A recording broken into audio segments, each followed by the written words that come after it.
Buenas noches, hermanos. Dios los bendiga. Bienvenido a la iglesia. Vamos a dar gracias a Dios por este momento especial, por esta reunión, por compartir entre hermanos, como iglesia, como pueblo de Dios. Padre Santo, Padre amado, bendito seas por siempre, Señor. Señor, solo tú eres digno de alabanza, de honra y de toda gloria, Señor.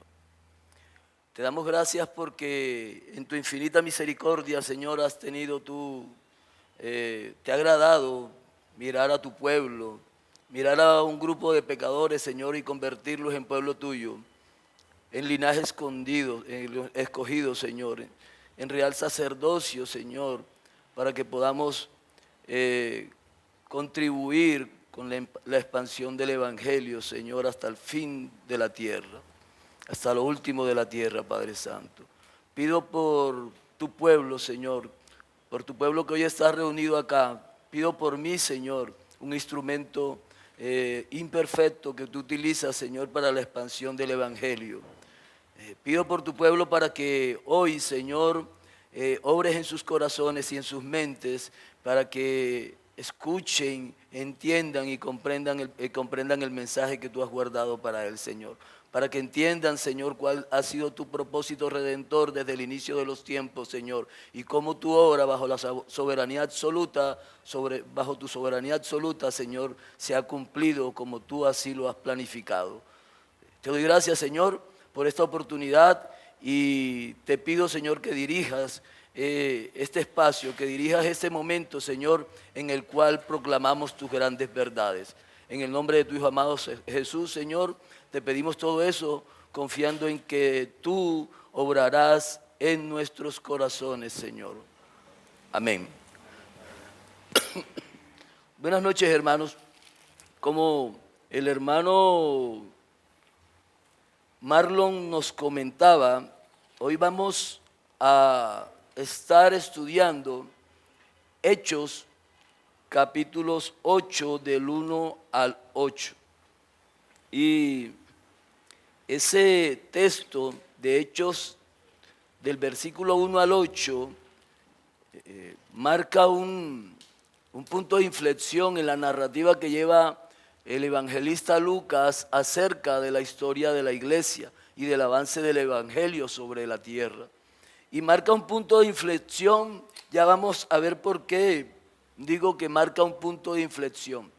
Antes de mirar por qué marca ese punto de inflexión, yo voy a compartirles, a mí me parece que esto que está sucediendo en Hechos 8 es semejante a lo que sucedió en Génesis 9 y Génesis 11.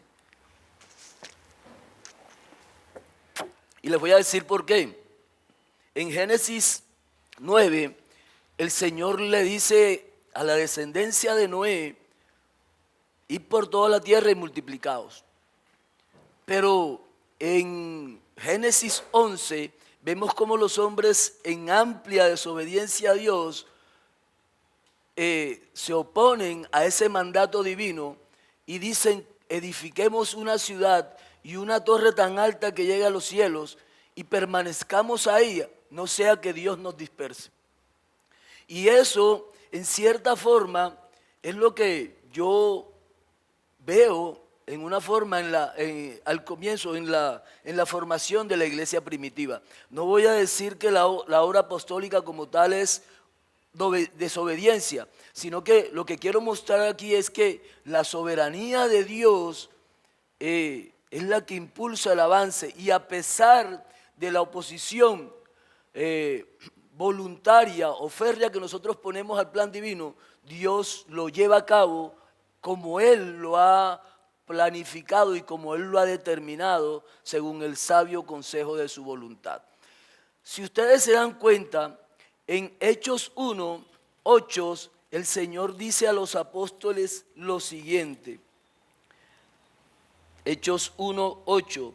Pero recibiréis poder cuando haya venido sobre vosotros el Espíritu Santo, y me seréis testigos en Jerusalén, en toda Judea, en Samaria y hasta lo último de la tierra. El mandato divino, el mandato del Señor, era que el pueblo de Dios, que los discípulos de Dios permanecieran en Jerusalén al comienzo. Pero a partir de la recepción o de recibir el Espíritu Santo, ese pueblo tenía que movilizarse hasta lo último de la tierra. Tenía que expandir el Evangelio. Tenía que movilizar el Evangelio por toda la tierra, por todos los lugares que Dios había planificado en su plan redentor, llevar el Evangelio para ir agregando cada día a su iglesia los que él había decidido escoger para eso, los que él había elegido. Pero nosotros vemos que durante 7 capítulos los apóstoles y los discípulos del Señor se encuentran aún en Jerusalén. Y sucede algo en el capítulo 7 y es el martirio de Esteban. Y vemos cómo el sufrimiento, el martirio de Esteban y la persecución que se genera en Hechos 8 da paso a la dispersión del pueblo de Dios. Y con esa dispersión a la expansión del Evangelio y a la expansión de la iglesia.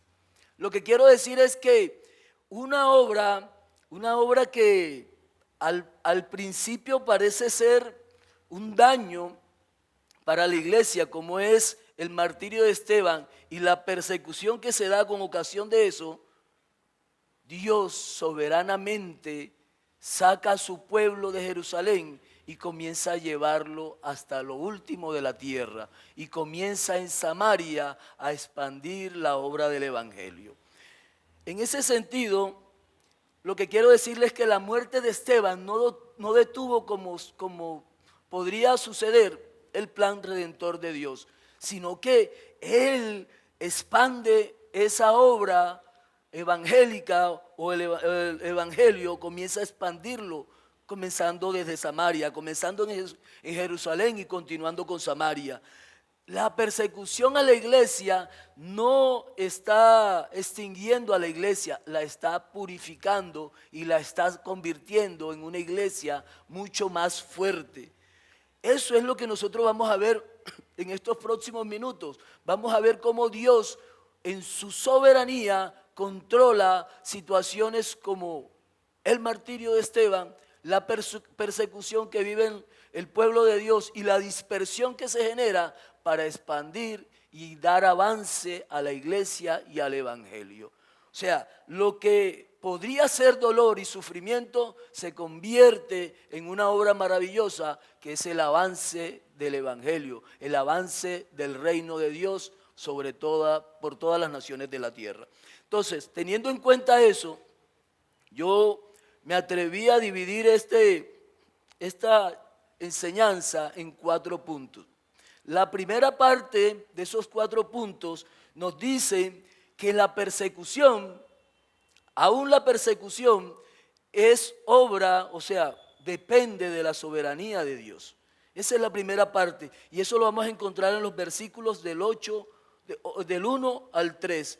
Y si nos damos cuenta, esos versículos dicen lo siguiente: y Saulo consentía en su muerte. ¿En la muerte de quién? La muerte de Esteban. En aquel día hubo una gran persecución contra la iglesia que estaba en Jerusalén, y todos fueron esparcidos por la tierra de la misma manera en que Dios confundió la lengua de los desobedientes en el capítulo 11 en Génesis y los esparce por la tierra por haber incumplido el mandato divino, que era multiplicarse y regarse por toda la tierra. Ahora, dice que la iglesia sufre persecución y todos fueron esparcidos. ¿Por dónde? Por las tierras de Judea, a las cuales el pueblo de Dios aún no había llegado. Y a Samaria, a quienes no esparció, a los apóstoles. Y dice, y hombres piadosos llevaron a enterrar a Esteban e hicieron un gran llanto sobre él. Estaban en sufrimiento.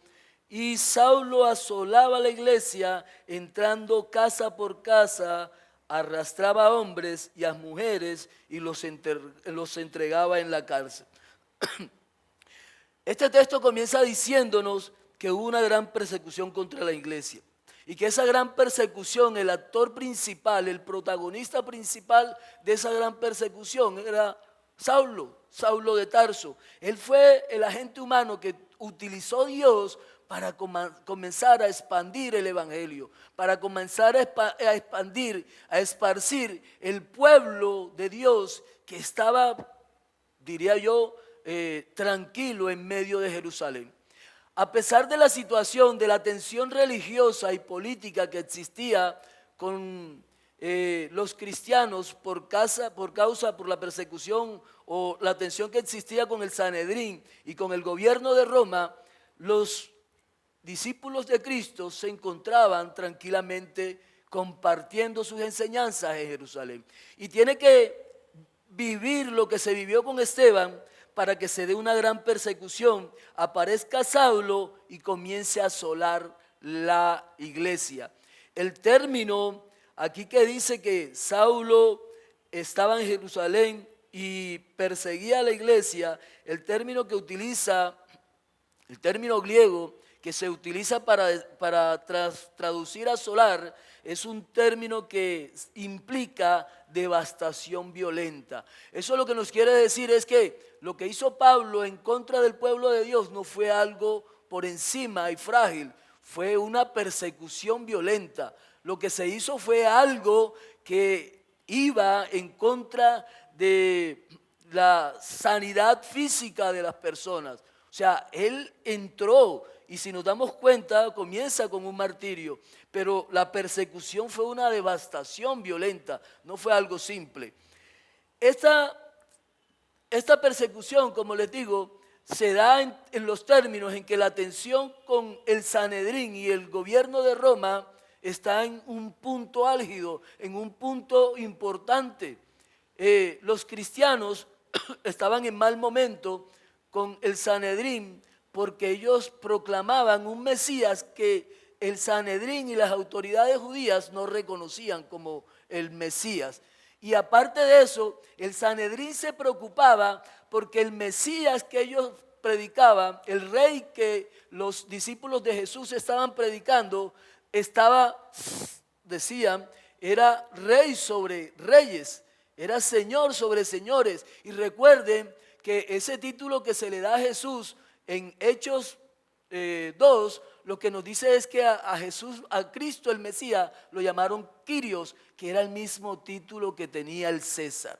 Entonces lo que estaban diciendo, este Mesías que nosotros estamos proclamando, ese Mesías está por encima incluso de César. Entonces ese momento de tensión abona más a la llama de la persecución.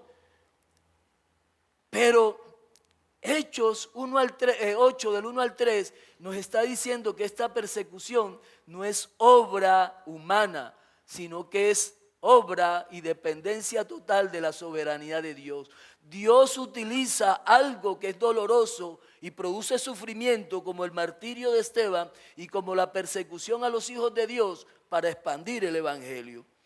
Hasta el capítulo 7 la iglesia había estado en Jerusalén, pero desde el capítulo 8 vemos cómo la iglesia, por causa de la persecución de Saulo y de las autoridades religiosas y posiblemente las autoridades políticas, comienza a dispersarse después de esa acción violenta. Eso es lo que nos está mostrando el capítulo 8 del 1 al 3. Lo que sucedió en esa parte del texto, lo que sucedió en ese momento, no fue obra del hombre. La persecución, Dios utilizó a Saulo y el liderazgo judío para perseguir violentamente al pueblo de Dios. Y esa persecución, lo que produjo, lo que provocó, el resultado de la persecución fue que el pueblo de Dios, que se encontraba tranquilo y estable en Jerusalén, tuviera que salir de sus casas y de su territorio a otras ciudades de Judá y a Samaria inicialmente, como el Señor Jesús les había declarado en Hechos 1:8, que comenzarían en las ciudades de Judea y llegarían hasta Samaria. Y entonces en el segundo punto nos habla de la dispersión. El pueblo después de la persecución es dispersado. El versículo 4 nos dice, pero los que fueron esparcidos iban por todas partes anunciando el evangelio. Entonces, Dios no solo utiliza la persecución para proclamar el avance del evangelio, el avance de la iglesia, sino que también esparce su pueblo que se encontraba cómodo en Jerusalén.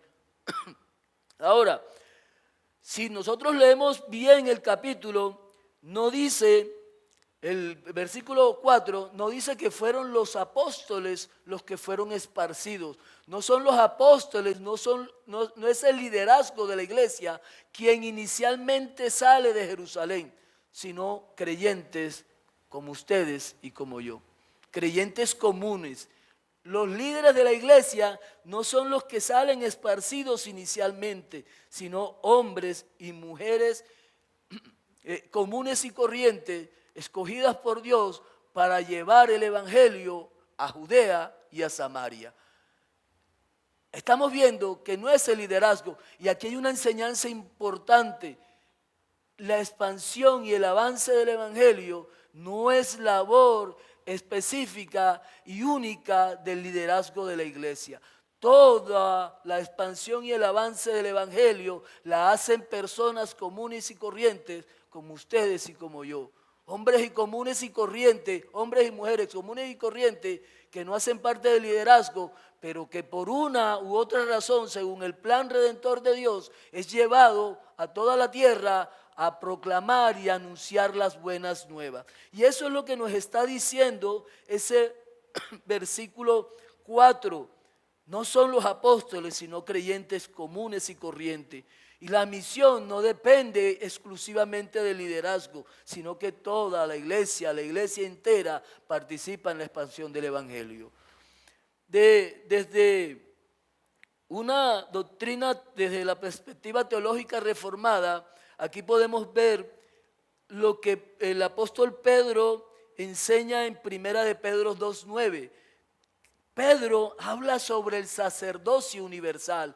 Pedro dice que somos pueblo escogido, somos linaje escogido, somos sacerdocio real. Lo que Pedro está diciendo es que el plan de redención y la expansión de la iglesia ya no depende únicamente del sumo sacerdote, como con los judíos, ni de los sacerdotes que hacían sacrificios, sino que cada uno de nosotros nos desempeñamos como sacerdotes en medio de la congregación, en medio de nuestras familias, y tenemos la obligación de compartir el evangelio por ser parte del pueblo de Dios y por haber sido escogido como parte de la iglesia.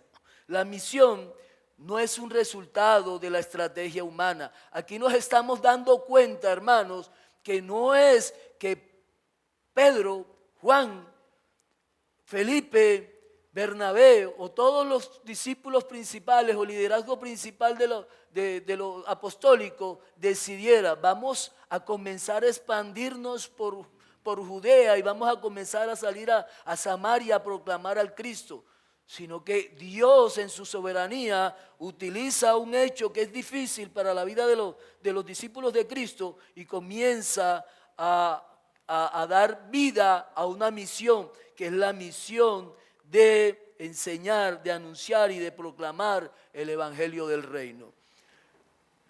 La misión no es un resultado de la estrategia humana, hermano. La misión de la expansión del evangelio nos corresponde a todos, porque no es únicamente obligación o es una tarea para el liderazgo de la iglesia, es una tarea para todos.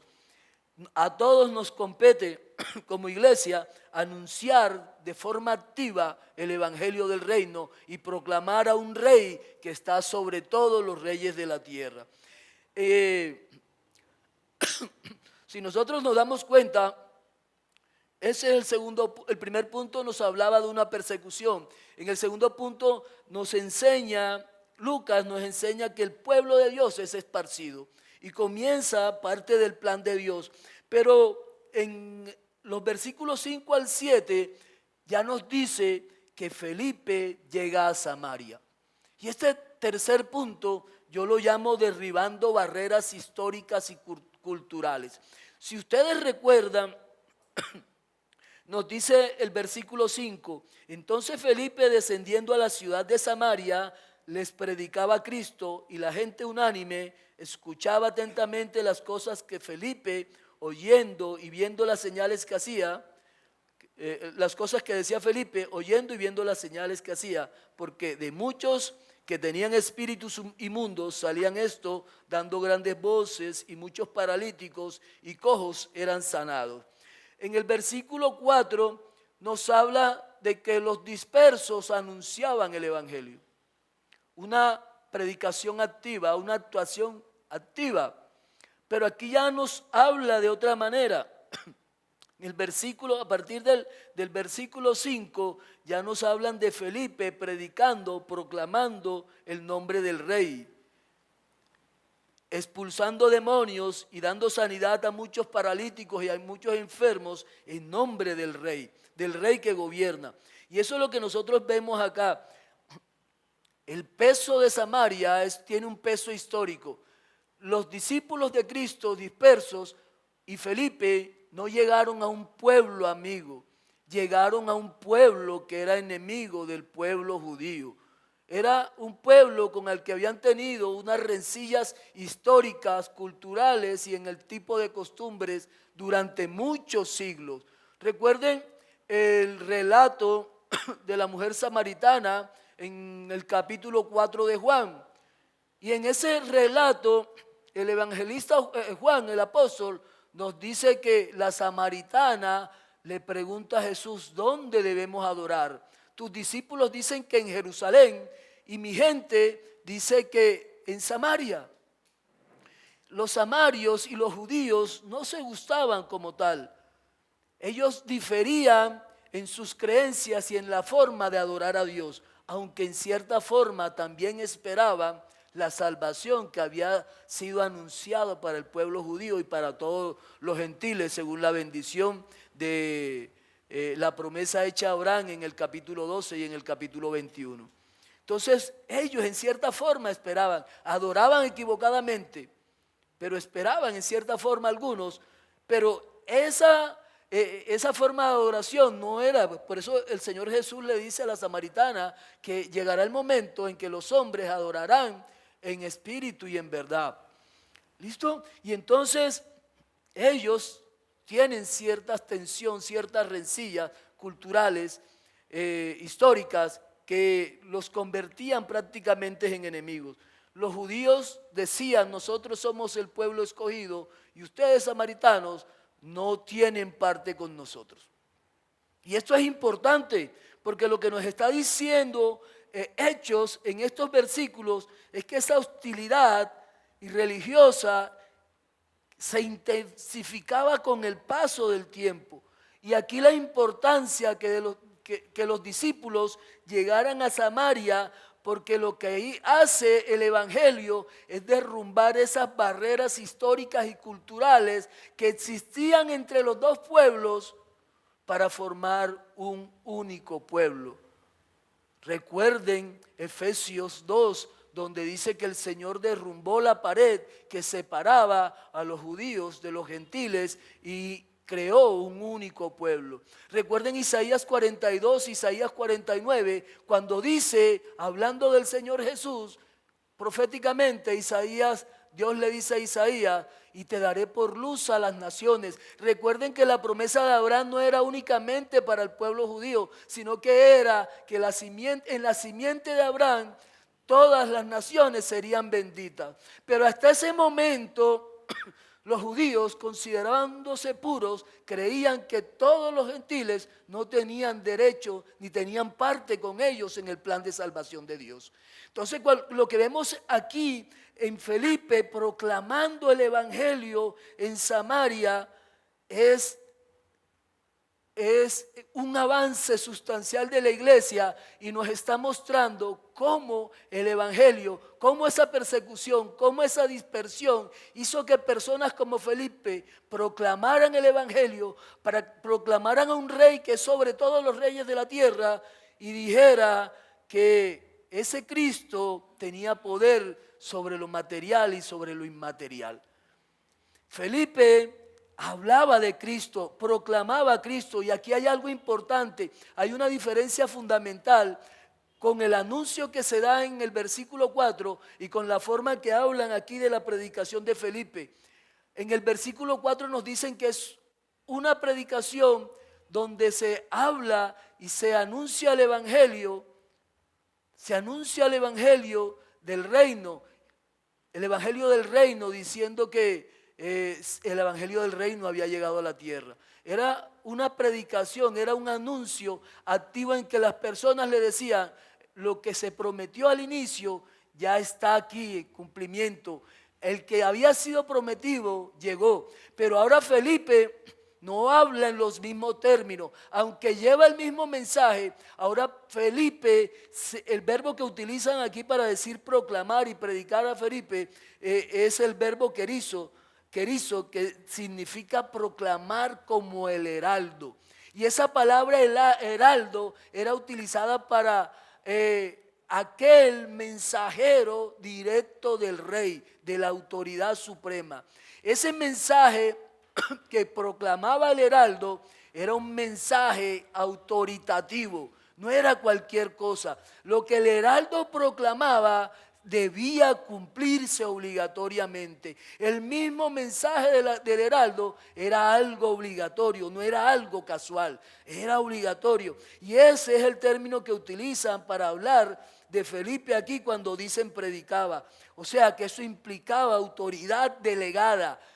Jesucristo mismo había delegado a su pueblo para hablar en nombre de él. Nosotros somos los heraldos de Cristo en la tierra y nosotros tenemos la autoridad delegada por Cristo para proclamar el evangelio como lo hizo Felipe. Ese término heraldo nos dice que eso tiene un carácter público y declarativo y enfatiza la autoridad del contenido del mensaje y de quien emite el mensaje, que es Cristo mismo. ¿Listo? Entonces eso es importante y hay que tener en cuenta eso. La proclamación de Cristo como Rey implica ciertos elementos. Es una proclamación cristocéntrica donde dice que el Cristo al que se predica es el Rey que había sido anunciado. Se habla de Cristo, no se está hablando de mensajes de prosperidad, no se habla de mensajes de tipo filosóficos o éticos. Lo que estaban proclamando Felipe era un mensaje cristocéntrico en el cual Cristo estaba en el centro y en el medio de todo, era el actor principal. Y dice que ese mensaje que proclamaba Felipe estaba confirmado por señales y prodigios. Y esas señales y prodigios, sanidad a enfermos y expulsión de demonios, lo que está declarando es que en nombre de que se realizaban esos señales y milagros, tenía poder sobre lo material y sobre lo espiritual. Eso es lo que proclama Felipe, diciendo: este mensaje es autoritativo. Soy el heraldo del rey y de un rey que gobierna desde los cielos y que tiene poder sobre lo material y sobre lo inmaterial. Esos mismos milagros y señales, sanidad para paralíticos, expulsión de demonios, no son el centro de la predicación de Felipe. No son el centro del mensaje, el centro es Cristo, pero esas señales y milagros son utilizados para validar la autoridad de del nombre de aquel que estaban proclamando. Esos señales y milagros lo que hacían era autenticar el señorío de Cristo. No eran el centro como tal, pero autenticaban el mensaje apostólico, autenticaban la autoridad del rey. Por último, hermanos, cuarto punto, ¿qué trae como resultado el anuncio de los dispersos? ¿Qué trae como resultado la proclamación de los discípulos de Cristo en medio de la persecución? El versículo 8 nos dice, ¿cuál es el resultado? Miren cuál es el resultado. Así que había gran gozo en aquella ciudad. La proclamación de Cristo como el Rey, el anuncio del Evangelio, de las buenas nuevas, lo que trae al pueblo de Samaria y a las ciudades circunvecinas a Jerusalén, es gozo en aquellas personas que escucharon ese mensaje. Si bien produjo dolor en los mensajeros, en los heraldos, sufrimiento en aquellos que habían sido dispersos o dispersados, en aquellos que sufrían persecución, a Samaria y a esos pueblos alrededor de Samaria produjo gran gozo. El pueblo recibió el mensaje de la salvación y el mensaje de la iglesia, del rey, con gran gozo. El sufrimiento del pueblo de Dios redundó en gozo para los nuevos miembros de la iglesia naciente en esa época. El gozo en Hechos no es una emoción pasajera, hermano. El gozo que dice Hechos 8:8 habla de lo que sentimos nosotros cuando somos liberados, cuando sabemos que alguien vivió para que nosotros saliéramos libres de esa vida de pecado. Ahora, conociendo que somos reconciliados con Dios, como los samarios reconocieron que habían sido reconciliados en un solo pueblo con los judíos y con Dios, ahora nosotros sentimos gran gozo. El dolor, el sufrimiento que sentíamos al estar apartados de Dios y de ser enemigos de Dios, ahora, por resultado de la predicación y la proclamación del Evangelio, ahora es un gozo que existe en nuestra alma, en nuestro corazón. ¿Qué nos enseña, para terminar, qué nos enseña este texto? Nos enseña que la soberanía de Dios gobierna sobre todo, incluso en la persecución. La persecución no fue un acto accidental, hermano. Fue una obra que Dios utilizó para sacar a su iglesia hasta lo último de la tierra, para expandir el evangelio hasta los últimos rincones de la tierra, como Él mismo lo había programado. La iglesia es esencialmente misionera. Cuando la iglesia ha sido dispersada en cualquier parte de la tierra y es presionada por las autoridades, termina proclamando el nombre del Rey de Reyes. O si no, miren a los cristianos que están muriendo en Nigeria, en Egipto, en los países africanos que son perseguidos, en los países de Asia que son perseguidos. Ellos proclaman el evangelio aún con más valentía que la que nosotros terminamos manifestando.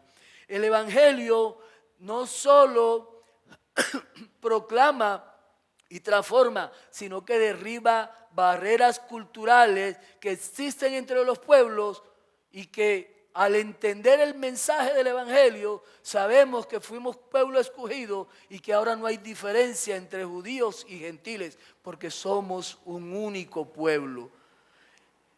El resultado del evangelio al final de todo es gozo y transformación de nuestro carácter en alegría por saber que somos hijos escogidos de Dios.